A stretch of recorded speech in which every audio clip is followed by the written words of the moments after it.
მოკლედ ამ ბოლო დროს ჩვენ რეგიონში ძალიან ბევრი საინტერესო ცვლილებები მოხდა. მე გადავწყვიტე დღეს გავაანალიზო ეს ცვლილებები და დავდო მოკლე ანალიზი თუ რა ხდება ჩვენ რეგიონში.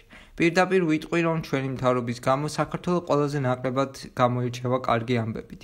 მაგრამ მოდით ამაზე მერე ვილაპარაკოთ. ეს არის არხი გვეშველება რამე, გამოიწერეთ არხი, დაალაიქეთ ვიდეო, გადმოდით ჩვენ Discord სერვერზე, რომ იცოდეთ დღევანდელი ვიდეო Discord სერვერის გამოკითხვიდან გამომდინარე გავაკეთე და თქვენც თუ გინდათ რომ თქვენი სასურველ თემაზე გავაკეთო ახალი ვიდეო, გადმოდით Discord სერვერზე და იაქტიურეთ. მოდით ახლა გადავიდეთ ვიდეოზე. მოდით დავიწყოთ კარგი ამბებით. რუსეთის ეკონომიკა რეცესიას განიცდის. 2025 წელს რუსეთის თვლიანი შიდა პროდუქტი სერიოზულად დაიწია. როცა ომის დასაწყისში რუსეთის მუშ-ი გაიზარდა 4.1%-ით, 2025 წელს მუშ-ი გაიზარდა მხოლოდ 0.8%-ით. ინფლაცია მიაღწია 7%-ს და საპროცენტო განაკვეთი შეადგენს 20%-ს, რის გამოც რუსეთში სესხების გამოტანა უფრო ძვირდება და ბიზნესიც არ ვითარდება. კი ბატონო, ნავთობის ფასი გაიზარდა, მაგრამ რუსეთი ნავთს ფაზაკებით ყიდის, რაც არ არის საკმარისი იმისთვის, რომ ომის ხარჯები დაიფაროს. რუსეთს ესეთი კრიზისული სიტუაციებისთვის აქვს გადანახული ფული ეროვნული სიმდიდრის ფონდში. მაგრამ აღმოჩნდა, რომ ამ ფულს რუსეთი ომის დასაწყისიდანვე იყენებდა, რის გამოც 2025 წლისთვის ეროვნულ ფონდში მხოლოდ 31 მილიარდი დოლარი დარჩა. სავარაუდოდ 2026 წლისთვის ეროვნულ სიმდიდრის ფონდში ფული საერთოდ აღარ იქნება. იცით რა ხდება? ეს ბედი არის ყველა იმ ქვეყანას, რომელიც ჯარის გარდა სხვა მრეწველობას არ ვითარებს. ომის დასაწყისში რუსეთმა ყველა ქარხანა მილიტარისტულ ქარხანად გადააკეთა. ანუ ქვეყანა ამ ომის განმავლობაში არაფერს არ აწარმოებდა და ეს ეკონომიკური ბუმი, რაც მოხდა ომის დასაწყისში, მოხდა ბუნებრივი რესურსების გაყიდვის ხარჯზე.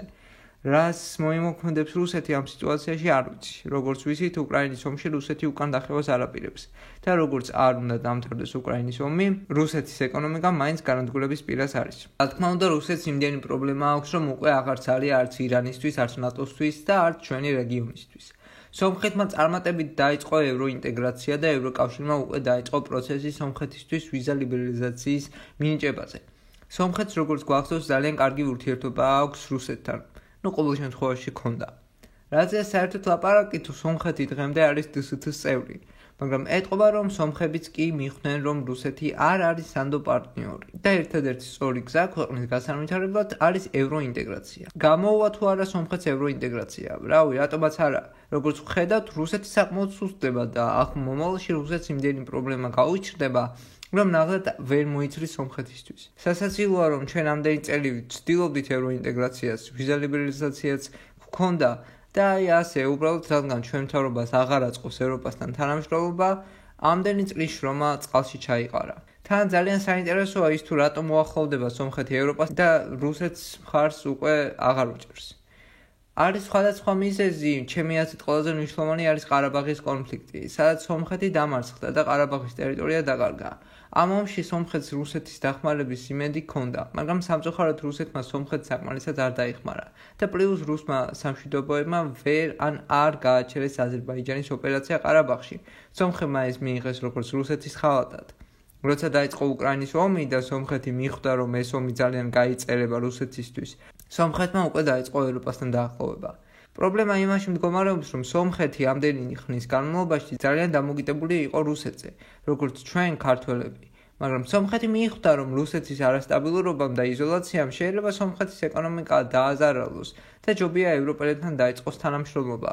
აი ასე სომხეთის კი ხვდება, რომ რუსეთი არ არის ის პარტნიორი, რომელიც სულ მხარში ამოოგიდგება და ჯობია ევროპასთან დაახლოვება.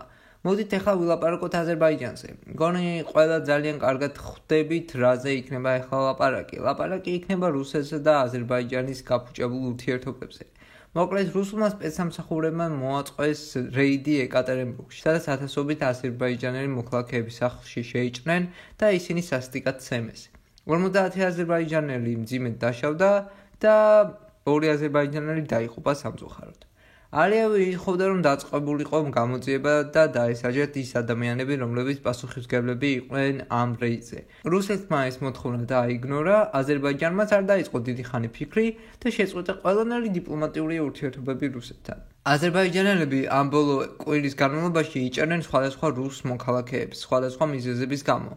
მაგალითად, დაკეტეს რუსული არხი სპუტნიკი და დაიჭირეს სპუტნიკის ჟურნალისტები. ჩემი აზრით, ის რაც რუსეთმა გააკეთა, იყო ფატალური შეცნობა. ჯერ ერთ-ერთი აზერბაიჯანი ძალიან მნიშვნელოვან როლს ასრულებდა. აზერბაიჯანი იყო ერთადერთი ქვეყანა, რომელიც ხმელეთით აკავშირებდა რუსეთს და ირანს. მოგახსენებთ, ირანი რუსეთისთვის უმნიშვნელოვანესი მოკავშირეა. ძალიან კარგია ის ფაქტი, რომ რუსეთი კარგოს თავის ზეგავლენას სამხრეთ კავკასიაზე. სომხეთი უახლოვდება ევროპას, აზერბაიჯანი თუ არ დაუახლოვდება ევროპას, ბოლოს და ბოლოს რუსეთს დაშორდება და საქართველოს ხო.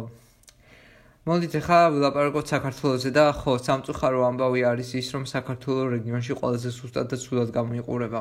ეხლა ჩვენი რეგიონი იყო ძალიან მძიმე პერიოდში. ჩრდილოეთით უკრაინას და რუსეთს შორის ომი არის, სამხრეთით ირანსა და ისრაელს შორის ომი იყო. 1000 წინააღმდეგობა იყო, რომელსაც დაუპირისპირდა საქართველო და ჩვენი მთავრობის აზრით ისინი გაუმკლავდნენ ამ დაპირისპირებებს, რადგან ქვეყანა არ იწვის. მაგრამ მართალია ეს თუ არა? რა თქმა უნდა არა.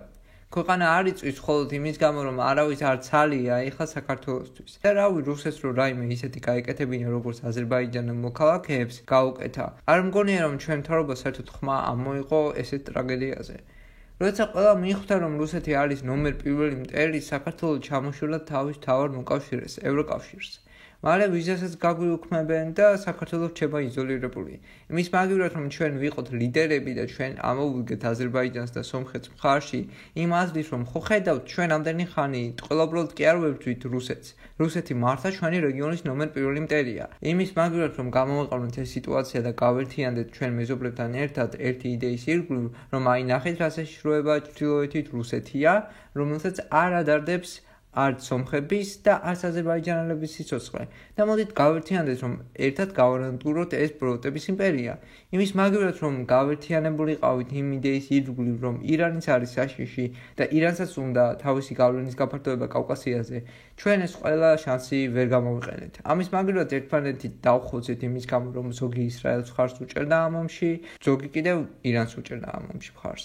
ზოგი თეატრულოკეანის დროებით საგამოძიებო კომისიას უყურებდა და ხალხს დღემდე ჯერა, რომ ეს კომისია საქართველოს რაიმე პრობლემას მაინც გადაწყვიტავს და ასე და ასე შემდეგ. ქვეყანაში შემოდიან ემიგრანტები სხვადასხვა ტერორისტული ქვეყნებიდან, რომელზეც მე ვილაპარაკებ შემდეგ ვიდეოში, რომელიც იქნება ემიგრაციაზე. საქართველო ეხლა არის ძალიან მძიმე სიტუაციაში, რადგან ყველა ცდილობს თავისი გავლენის გაფართოებას საქართველოში. და მე იმას არ გამოვლისხავ, რომ დასავლეთს არ უნდა თავისი გავლენის გაფართოება კავკასიაში და საქართველოში, მაგრამ არის თურქეთი, არის რუსეთი და ირანი და აზერბაიჯანი რომ არის, ისიც კი ცდილობს თავისი გავლენის გაფართოებას საქართველოში. დისკორდში ერთად ამოვირჩიოთ, რომელ თემაზე გავაკეთოთ შემდეგი ვიდეო. ემიგრაციაზე თუ ქვეყანაში გავლენის სფეროებზე.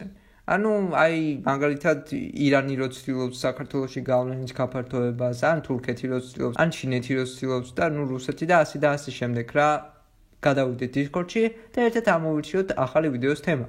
მაგრამ ქვეყანას გრიჯავენ სხვადასხვა გავლენის სფეროები. ირანი, რომელსაც საერთოდ არც ცალია საქართველოსთვის ისეთ დღეშია, მაინც ზრდის თავის გავლენის სფეროს კავკასიაში. სტატისტიკა ამას ამტკიცებს და კი საქართველოში არ არის ისეთი დიდი ექსპორტის მაჩვენებელი, როგორც მაგალითად სომხეთში ან აზერბაიჯანში. მაგრამ თუ გავითვალისწინებთ, რომ საქართველო შორდება ევროკავშირს და უახლოვდება ირანს, ჩინეთს, რუსეთს და სხვა ქვეყნებს, შეიძლება მომავალში საქართველო ორჯერ უფრო დამოკიდებული გახდეს ირანზე. მთავრობა არამც თუ ცდილობს, რომ ეს პრობლემა მოაგვაროს, მთავრობა არც ლაპარაკობს ამ პრობლემებზე. ეხლა ზოგი დაწერს კომენტარებში, რომ არ ვარ სწორი, რადგან აზერბაიჯანს თუ თურქეთი იცავს და რასაც უნდა იმას გააკეთებს და ჩვენ არავინ არ ყავს. მაგრამ არ არის ესე. მე არ ვიცახი, რომ შევიდეთ აფხაზეთში და ოსეთში და ომი გამოვუცხადოთ რუსეთს.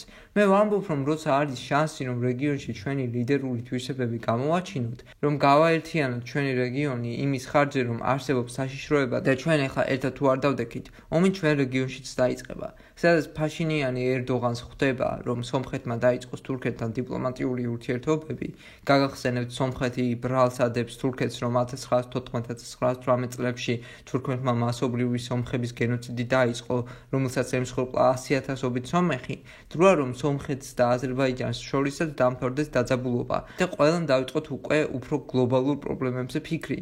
ამ კონფლიქტის მოგვარებაში ლიდერები შეიძლება ვიყოთ ჩვენ და თბილისი გახდეს ადგილი, სადაც ორ ქვეყანას შორის ზისხი დამთავრდება, მაგრამ არა, ეს ზედმეტად ძნელი დავალებაა ჩვენი მთავრობისთვის. მოკლედ, ამით ვამთავრებთ დღეს ჩვენ ვიდეოს, გთხოვთ გამოიწერეთ არხი და დაალაიქეთ ვიდეო და შემოდით ჩემ Discord სერვერზე. მე კიდევ გემშვიდობებით, დროებით.